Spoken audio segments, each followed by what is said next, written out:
السلام علیکم فرینڈز، کیسے ہیں آپ سب؟ امید ہے سب خیریت سے ہوں گے اور اپنی زندگی میں بہت خوش ہوں گے۔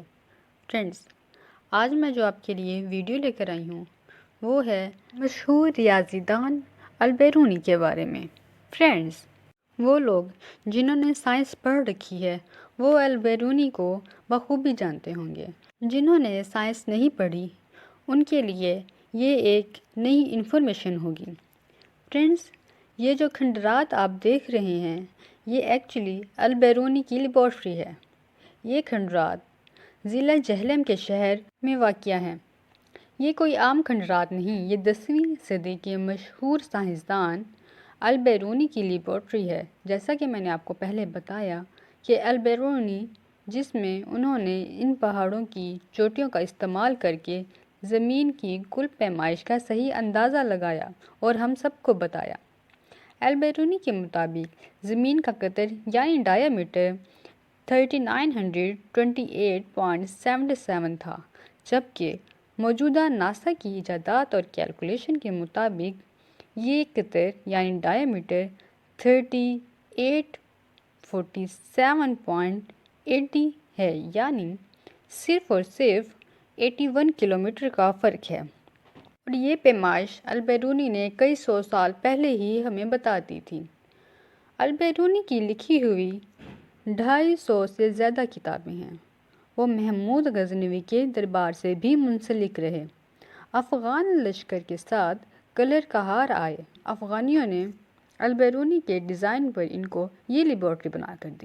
ڈیئر فرینڈز، آج اگر آپ اس لیبارٹری کو دیکھنا چاہیں تو یہ آپ کو صرف اور صرف کھنڈرات کے علاوہ اور کچھ نظر نہیں آئے گی۔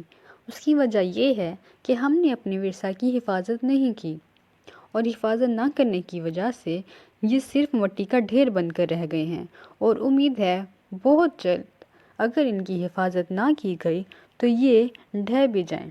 ان ورثہ کو موسمی اثرات سے محفوظ رکھنے کی اشد ضرورت ہے۔ اگر ان جیسے دوسری بھی عمارات کی حفاظت کی جائے تو یہ ہمارے ٹورزم کو بہت حد تک فروغ دے سکتے ہیں اور یہ ملک کے لیے آمدن کا ذریعہ بھی بن سکتے ہیں۔ لیکن افسوس کی بات یہ ہے کہ اب ان ہمارے ورثہ کی کوئی نہ قدر کی جاتی ہے نہ حفاظت کی جاتی ہے۔ صرف یہی نہیں، یہاں تک جانے کا رستہ بھی بہت ہی دشوار اور خراب ہو چکا ہے، یہاں تک کہ اس کے لیے تقریباً 1 گھنٹے کا پیدل سفر کرنا پڑتا ہے۔ حکومت کو چاہیے کہ دوبارہ سے اس رستے کو ٹھیک کرے، اور تعلیمی اداروں کا بھی فرض بنتا ہے کہ اسٹڈی ٹورز ایسے مقامات پر جانے چاہیے۔ یہ جو اسٹڈی ٹور مری، نتھیا گلی وغیرہ میں کیے جاتے ہیں یہ صرف اور صرف سیر و تفریح ہی ہو سکتے ہیں، ان سے تعلیمی مقاصد حاصل نہیں کیے جا سکتے۔ 1970 میں سوویت یونین نے ابو ریحان محمد بن البیرونی پر ایک فلم بھی بنائی تھی جس کا نام ہے ابو ریحان البیرونی۔ اگر آپ البیرونی کے متعلق مزید معلومات جاننا چاہتے ہیں تو ان پہ کئی لکھی ہوئی کتابیں بھی ہیں، اور ان کی ایجادات بے شمار ہیں جن سے عقل دنگ رہ جاتی ہے کہ اتنے 100 سال پہلے انہوں نے اتنی زیادہ معلومات کیسے حاصل کی۔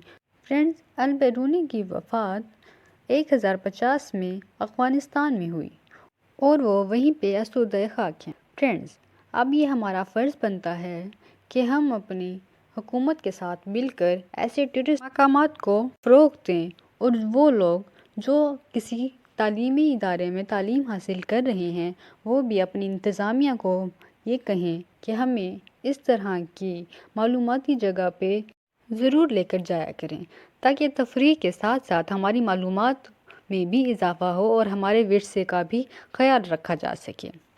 فرینڈز، آپ کو ہماری آج کی یہ ویڈیو کیسی لگی؟ اگر آپ کسی اور انفارمیشن کے بارے میں جاننا چاہتے ہیں تو ہمیں کمنٹ سیکشن میں ضرور پوچھیں۔ فرینڈز، آج کے لیے اتنا ہی، ملتے ہیں ایک نئی ویڈیو کے ساتھ، تب تک کے لیے اپنا بہت خیال رکھیں۔ اللہ حافظ۔